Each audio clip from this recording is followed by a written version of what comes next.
Konko Talk. Konko Talk.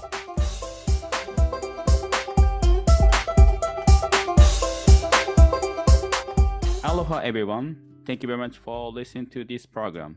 Konko Talk is a program where people in the Konko faith talk about various topics. The thoughts and opinions we share on this program may differ from yours, but we hope that you will enjoy and learn something new.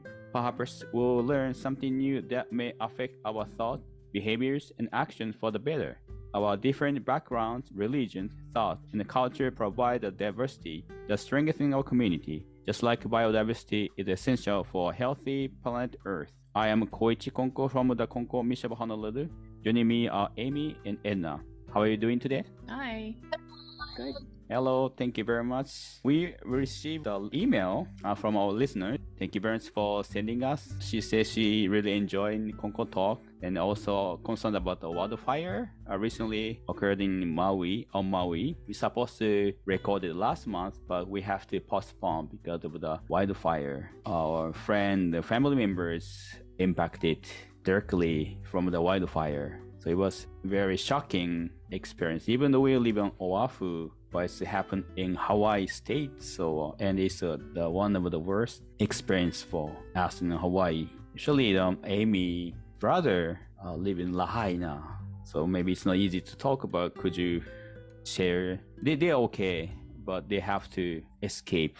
Yeah. So, as many of you know, on August 8th, 2023, that morning we had there was a hurricane approaching the Hawaiian Islands. It wasn't supposed to impact directly at all, but so the hurricane itself didn't impact directly at all, but it did create very strong winds. So basically, we felt it here too on Oahu, but on Maui, the winds were extremely strong that day, but only on the west side. According to my mom in Wailuku, she's on the east side of the island, on the opposite side of the mountain range there. Their side was perfectly fine. The weather was okay. It wasn't anything out of the ordinary. Maybe a little bit stronger winds, but nothing crazy. But in Lahaina, the winds were whipping, and they were probably like gusting up to 70, 80 miles per hour probably. That morning, early in the morning, from what I heard afterwards, early in the morning, Lahaina town was out of power. They had lost power from probably 5:30 in the morning. So the schools, I think, were canceled by then. They had canceled schools because there was no power. My brother was actually on a business trip when the fires happened. He was in North Carolina, and I had sent a group text to my sister-in-law and her aunties and uncles, the cousins that were all in Lahaina, and because I had heard about the brush fires in Lahaina. So I sent a group text and asked them if they were okay with the brush fires, and I didn't hear any response at all. So I didn't know what was going on. Later that morning, I don't know, the communication already had been cut. There wasn't any means of communication on that day. The internet, phone lines, everything was down already.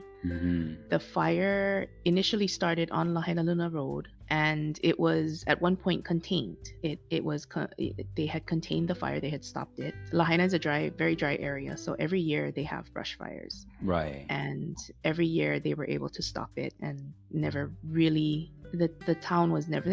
Usually the houses don't get affected. It's usually in the brush. It's in the mountains. But that day the fire started. It sparked in Lahaina Luna Road. That's already near houses there. They were able to stop it at one point, but to my understanding, the winds really kicked up and carried the embers. And later that day, it just sparked up again, and that's when the really big fire happened, and it just burned everything. Most of Lahaina town was lost. A lot of people lost their lives. My sister-in-law, so my brother, in their house they have, the 4 kids and 4 adults. So my brother, my sister-in-law, and her parents were all living together. In Lahaina town, they lived pretty close to Front Street area. So if you're familiar with Lahaina, you know that area was completely burned. Everything was burned to the ground, aside from a few buildings. That day, because communication was so bad, we couldn't. I desperately was trying to get in touch with my sister-in-law, with anybody, I think in the afternoon, early in the afternoon, I think I got one text saying that they're going to have to leave the house. So they were evacuating. I didn't hear till later that night that they had made it out. It was a very nerve-wracking several hours not knowing where they were and if they were safe or not. I didn't realize actually that the fire was that bad. It wasn't until later that the news finally started coming out of that area and that everything had really badly burned. I mean, it was probably later that night they got some footage out of that area. My sister-in-law folks made it with two of the cars, two of the SUVs. They made it to one of their cousins' houses, who thankfully his house was not affected by the fire. They spent the night there, and then I think the next morning they drove over to Wailuku side because they weren't able to get anywhere back into Lahaina town. It was just, there was no turning back at that point. So ever since then, they've been at Wailuku Church at my mom's place. At one point, it was 14 of them. So the first couple days, we didn't really know if anybody else had made it out of the fire. It was hard to communicate. We couldn't find people. We thankfully found out later that all of my sister-in-law's family made it out. They evacuated, but they all except for two cousins, I think, lost their houses. Completely nothing really left. And to this day, even a month later, they haven't been able to go back to their houses or the area where the houses were because the area is now toxic because of the fire being so bad. All of the building materials and things that they used, it's an old town, a lot of old houses. So a lot of the building materials used were toxic because they burned. The schools on Lahaina Luna Road, thankfully, were saved, but the elementary school that was right next to the big banyan tree in Front Street was completely destroyed. So just yesterday, actually, the kids, well, actually not, let me just go in order. So yeah, the schools, so there were 3 schools on Lahaina Luna Road. The Lahaina Luna High School at the very top. A little ways down from there is Lahaina Intermediate, where my niece goes, and there's a elementary school, Princess Nahianana, on Lahaina Luna Road. All 3 campuses I heard were saved. They have some damage and they still have to do some testing of the waters and the soils and air quality before they can bring the kids back in. But the problem I think now is that so many people have had to move away from the area. Nobody has houses anymore. A lot of them don't have houses, so they can't really. You can open the school, but then how are the kids gonna get there, and how are they gonna get back home? Wherever home might be for now. But what I heard was yesterday, Lahaina Luna and Lahaina Intermediate started school at the new Kihei campus, which is clear across the other side of the island. DOE just built a new high school in Kihei, and they weren't fully open yet. I think they only had a freshman class, so they opened up the rest of the campus to Lahaina Luna high school kids in order to whoever can make it, I guess, there to have classes there at least. And then I think my niece, she's in Lahaina Intermediate. I think she ended up going to I think it was Lokelani Intermediate, another school, I think on the Kihei side. Later next month, I think they are planning to, last I heard was they were planning to open up Lahaina Luna High School, or all the campuses on Lahaina Luna Road. It's just a long, very long process. There's still people missing. They're still looking for people. Everyone was impacted. There's a lot of families that have nowhere to be. It's just very, very sad, very hard time. But even, during that, my brother's family has received such big blessings. They were very, very blessed to have the church to go to. At one point, there were 14 people living at the church. Ginny's auntie and uncle were also there. So there's 10 people who had lost their homes moved into the Wailuku Church. Since then, Ginny's auntie and uncle have found another place to stay. But yeah, so it was just a really, really shocking and hard time. But we are very thankful that they have a place to stay. They made it out alive, first and foremost. They were safe without injury. My oldest nephew went back to school in New York. He was able to go back, but it was a blessing that he was actually home for summer break when this happened. He drove one car and grandma drove the other car. So I'm sure it was scary. He just got his license right before he went to college, and didn't have a whole lot of experience driving. But when they were evacuating, he had to drive the car and avoid tree branches that were flying at them. There was a lot of confusion, so there was cars hitting them, things like that, and they just it was just a lot of so much chaos. Like if my heart breaks for them to think of what they went through, but they are yeah, so they are safe now. They are safe. They have a place to stay. They have a roof over their heads now. Not the ideal situation, I'm sure, for them. Now it's just about when will they be able to rebuild. They're blessed in so many ways that John has a job. He didn't lose his job with the fire. His store actually in Lahaina that he manages, the grocery store in Lahaina, is still standing. It was damaged. There was damage, but minimal considering what happened to other buildings. So they've been spending a lot of time rebuilding. Right. And then giving their employees some time to figure out what they're going to be doing before they can come back to work. And then there was a lot of, Ginny works for Lahaina Luna High School. So, there's still need there. She needs to work to help their kids and everything. And the kids are so resilient. I went home. When did I go home? Was it a week after? Later? Yeah, a week after the fires. I went home just for the day because there wasn't any space for me to stay, but I just went home. And when I went home, I was able to take a lot of clothes, a lot of everything was donated clothes. My friends and my coworkers, the church members here, everyone rushed to our aid. So very grateful for their generosity. I was able to take clothes for my niece and my nephews, money, a lot of donations, a lot of very generous donation from near and far. My former coworkers from Konkokyo even in Japan,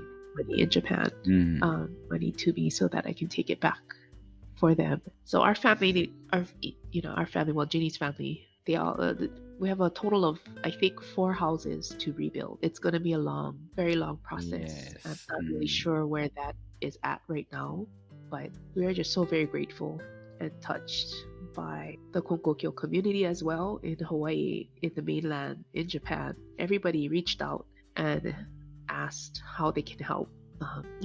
It's been hard, but I think this has been a really big way. I feel that Kami-sama has helped us see exactly how blessed we are, even through this tragedy. Like they lost a lot. They lost everything materially, but they're still alive and they can rebuild things. I think I know when I spoke to Ginny, kind of soon after, she had mentioned that the things they can replace, but it's the stuff that she cannot replace. So like the pictures and the memories and things like that she had of all 4 kids from when they were in preschool and all those kinds of things she regrets not being able to grab from the house and things like that. But when you're faced with something like that, I mean, that fire came through so fast and without warning. And there's all kinds of conspiracy theories and all that kind of stuff and all kinds of stories out there about who to blame on all of that. But it's kind of like, what's the sense in pointing fingers now? I'm more interested in how quickly we can get them to rebuild the whole town. And I think the thing I come out with in this is just very grateful for all of the love and support that we got, and that we continue to get every day from people. It might take us a while to get around to thanking everybody personally, but please know that we are very grateful for everything. Yes, we received so much aloha from not only Hawaii but mainland Japan. Like an email and a phone call. What's going on? Lahaina.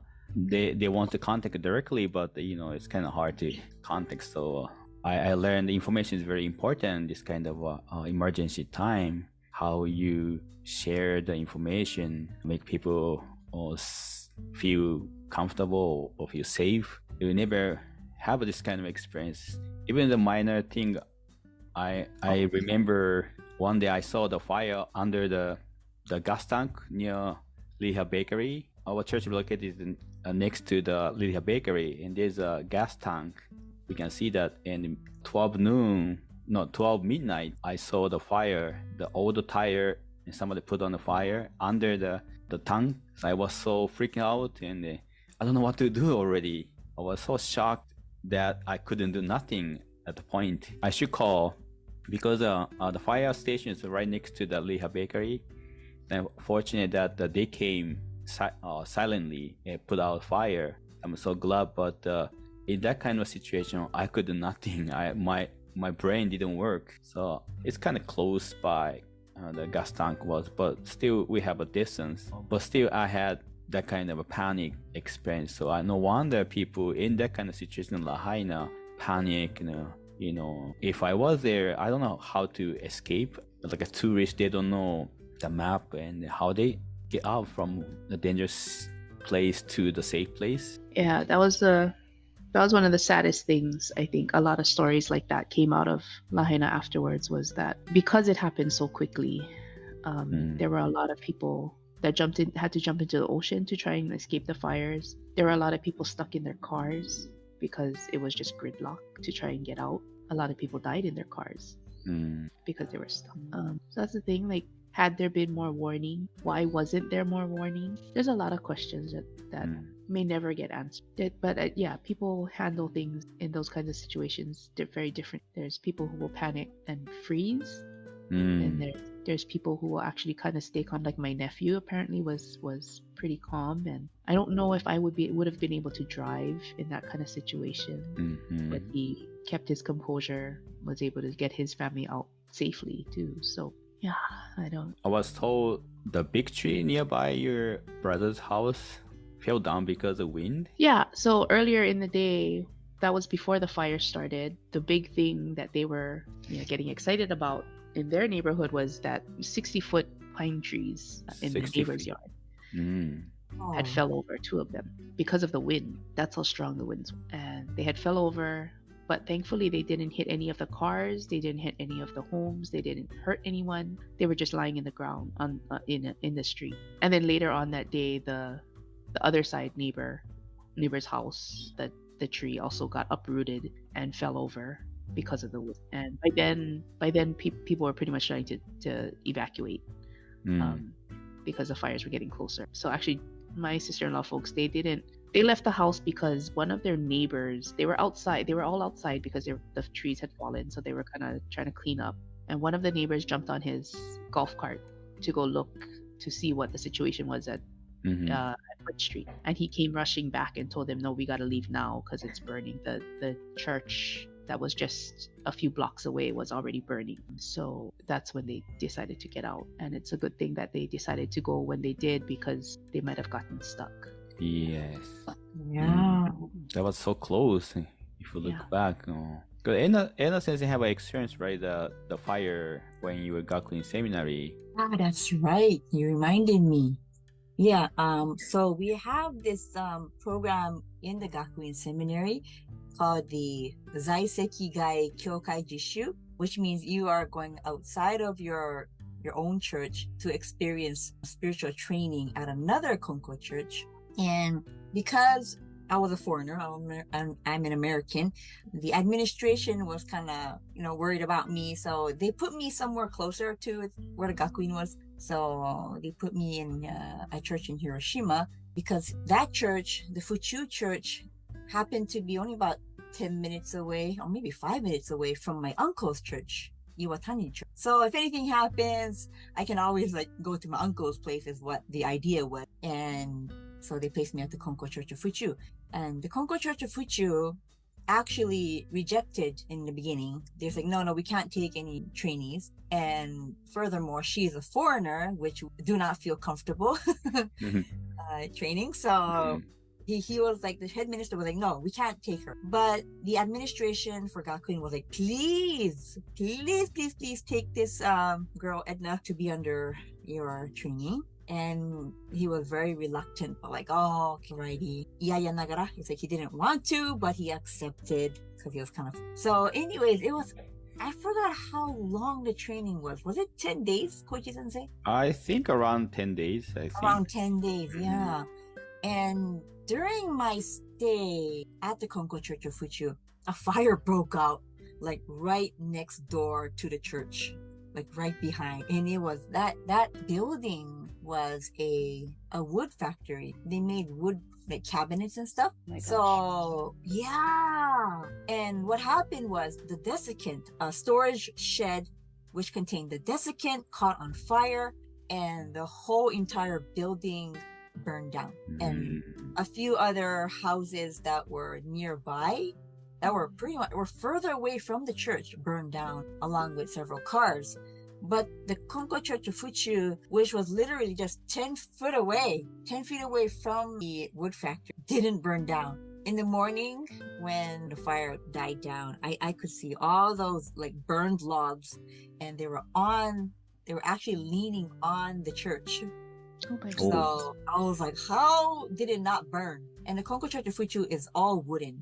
I'm kind of moving forward in my story, but when the fire broke out, like before the fire broke out, it was in the middle of the night, and I was sleeping in my futon bed, very cold. I think it was December, freezing. And for some weird reason, I just woke up just vomiting. I was like, I felt nauseated. I was like, oh no, I had this urge to vomit. I was like, oh no, I gotta throw up now.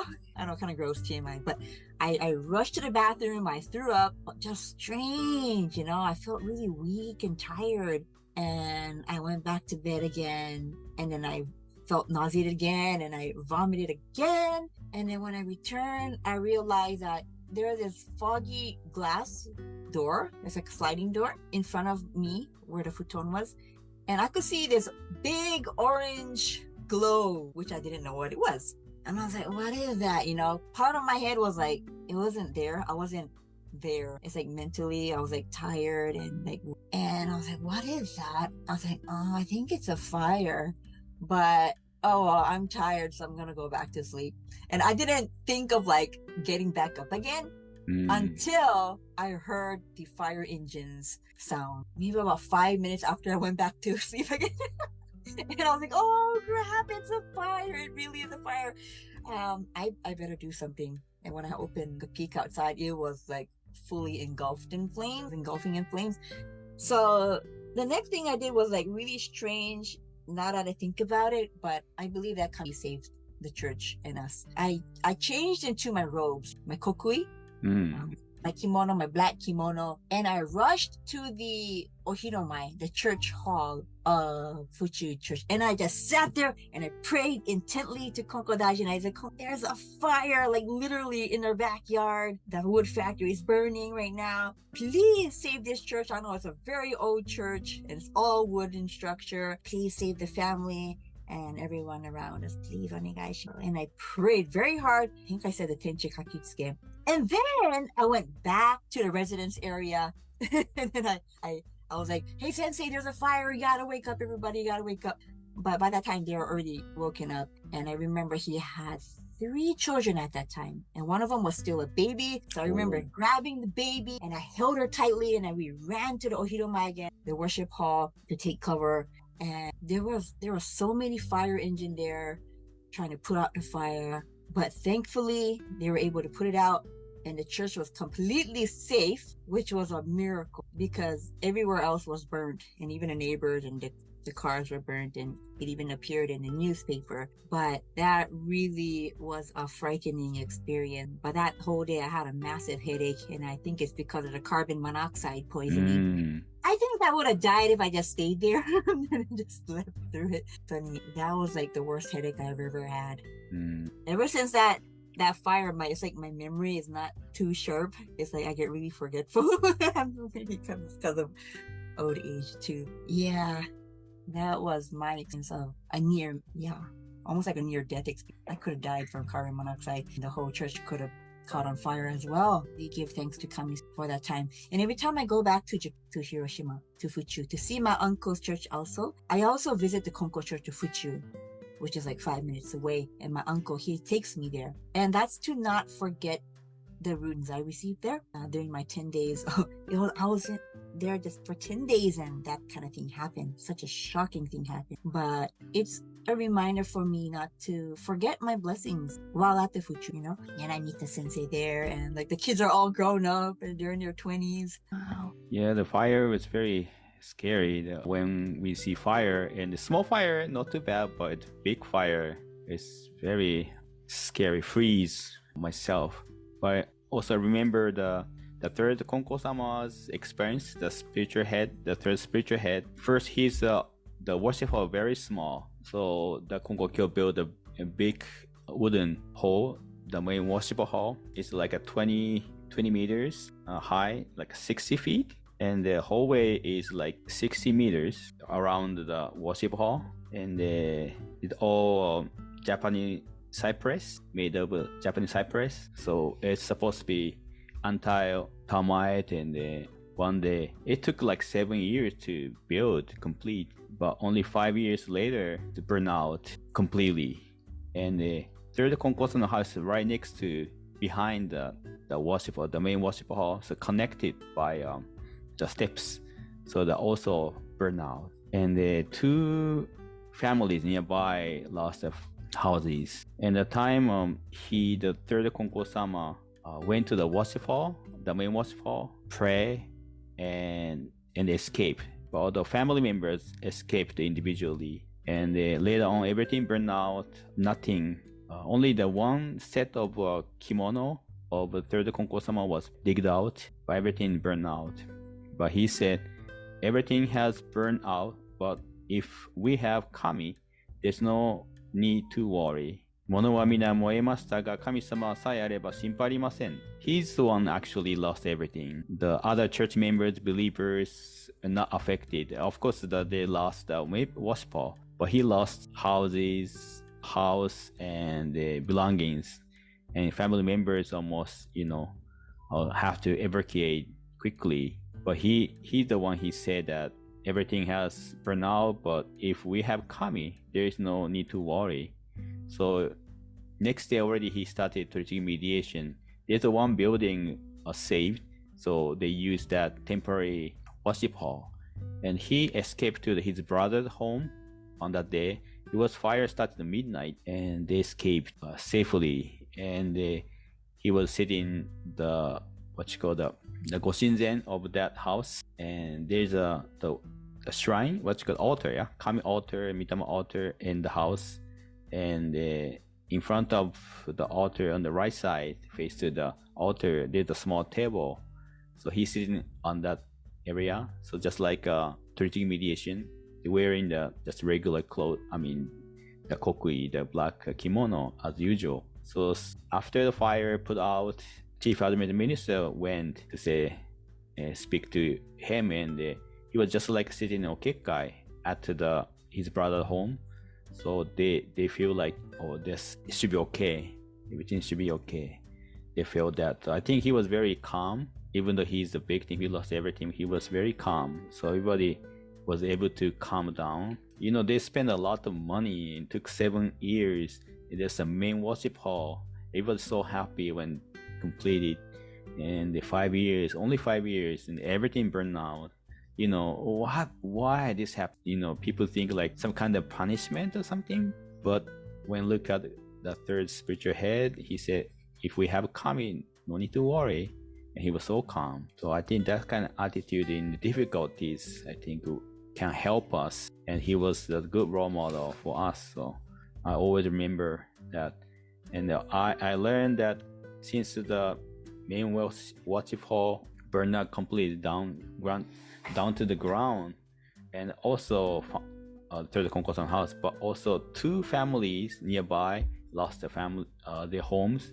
But since the main worship was so big, they didn't pay attention too much about those families. So the third spiritual head, third Konko-sama, and his wife discussed it, and they brought the a lot of money to them to help them. I didn't know that, but I just learned today that they did so. So even though they are victims, they are able to pay attention to people around them. They need help, so they donated some money.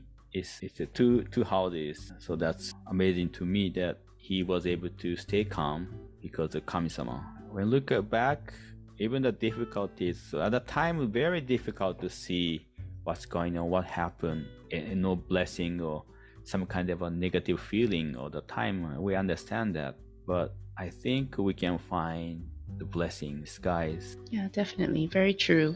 To find blessings in disguise. It's truly, I'm not even the one that lost my house. My house is, I don't have a house, but I mean my mother's place is completely fine. I still have a place to live. I have a job. I didn't lose anything. But when I think about everything my brother folks lost, I think it's especially hard immediately to feel that way, that there's some kind of blessing in this. It's extremely hard.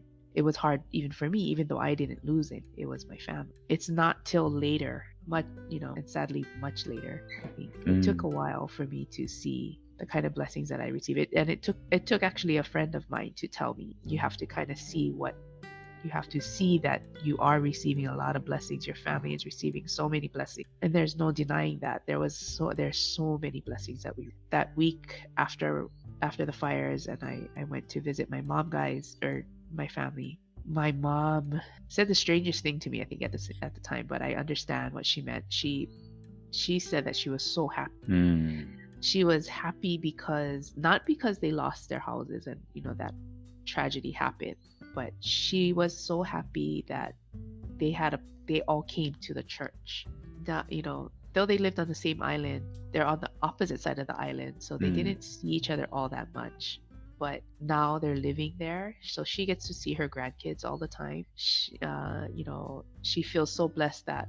So Ginny's dad is a former maintenance worker at the hotel, so he's very handy with he knows how to fix a lot of things. And so the kids have been helping in the yard. Ginny's dad has been helping with fixing a lot of things at the church. It's been Ginny's mom cooks for them too, so it's just been very, I think, for my mom. I know when right after the fires happened, and I think it was after I'm not sure, did I do otodoke you, Koichi sensei, about it? And I think you had mentioned, maybe it wasn't this time, but I know somewhere along the line, recently you had said kyokai ga aru kara daijoubu or something. And when you said that, I don't think I fully understood until I talked to my mom.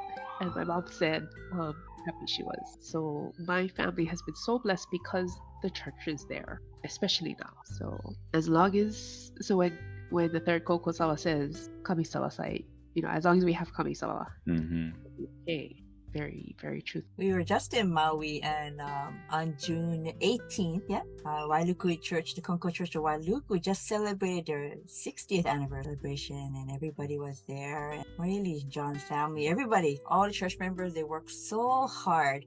And that church was so full. It was a very beautiful ceremony, and the reception was something awesome. And only a few weeks later, this thing happens in Lahaina. And we're like, what? It was so devastating. In Konkokyo, we say Fuchidoshi. Fuchidoshi means whenever there's like a church anniversary, something happens. Something happens to make our faith grow big, I guess. Bamboo, the bamboo tree has these notches, right? It's like that. That's called a fuchi. And Fuchidoshi means a notch year. So in this year, where the Wailuku Church just celebrated their 60th anniversary, something so big, huge, and like tragic happens, yet they're able to see the blessings in how this could really see blessings. Our church, the Konko Church of Wahiawa, celebrated our 80th anniversary in 2020. And that was the year, that was the time when the pandemic happened. It was on March 15th.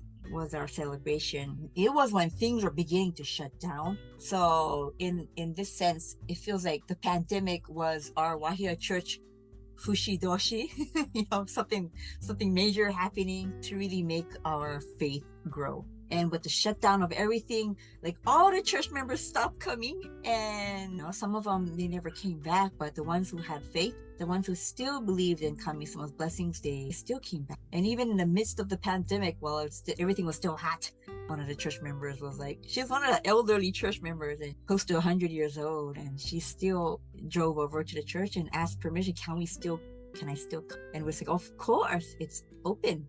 It's always going to be. Yeah. So in this way, it was a really big challenge for us. I think Kami-sama gives us these opportunities to grow, just like the notches on the bamboo tree. Because that's the strongest part, right, of the bamboo. Is it?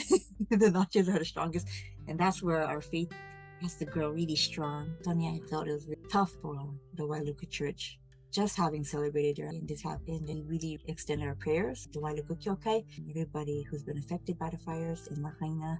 Yes, we continue to pray for everybody in Lahaina and who passed away. We pray for their Mitama spirit. But when you think about perspective, my perspective versus Kami's perspective, because just like Edna mentioned that Wailuku Church just celebrate anniversary and church members work so hard and they're supposed to receive some kind of reward or but in almost the opposite, like they lost houses, they have to evacuate, wildfire, and why this happened kind of feeling immediately I had. But when think about Kami-sama's perspective, thinking because they work so hard for the church anniversary, so they receive toku, virtue.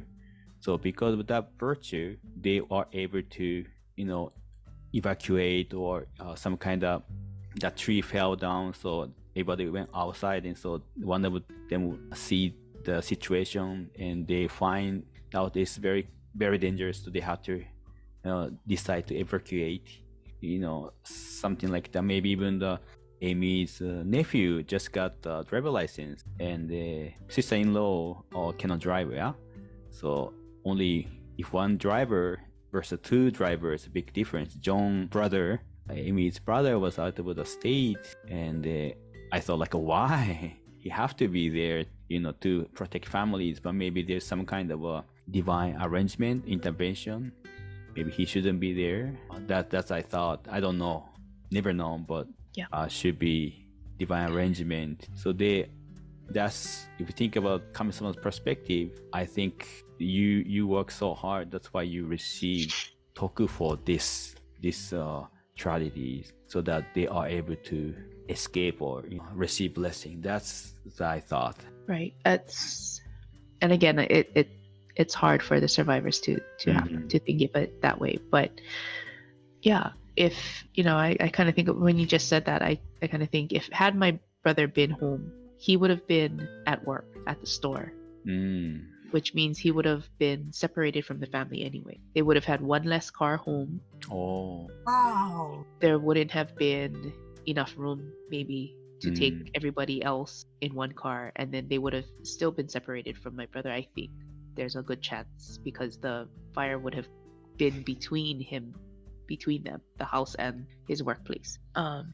There's a lot of things like that. Had it not happened the way it did, it may have been worse. Yeah. Oh, I'm getting chicken skin here. Wow. Yeah. Thank you very much. Thank you very much sharing, Aimee's family, the personal experience. I think that was important to let listeners know we are okay, and our families, friends, so far okay, even though they have to evacuate. I think I hope people who listen to this episode program learn something in case something happen. Typhoon, hurricane, earthquake, wildfire could happen anytime. So we should be ready. But I think we covered a lot today. Thank you very much again. Thank you very much for joining us today. Hope you learned from something today, and truly appreciate your time and the support. Remember to subscribe to our podcast and YouTube, so you never miss an episode. And please share it with your friends and family. If you have any comment, question, or suggestion for future episode, feel free to reach out to us via email, konkotalk@gmail.com. Until next time, take care and stay healthy. Thank you very much. This is Koichi Konko, Konko Talk. Thank you very much, Aimee and Edna. Thank you. Thank you very much. Thank you very much. また会いましょう. Thank you. Bye bye.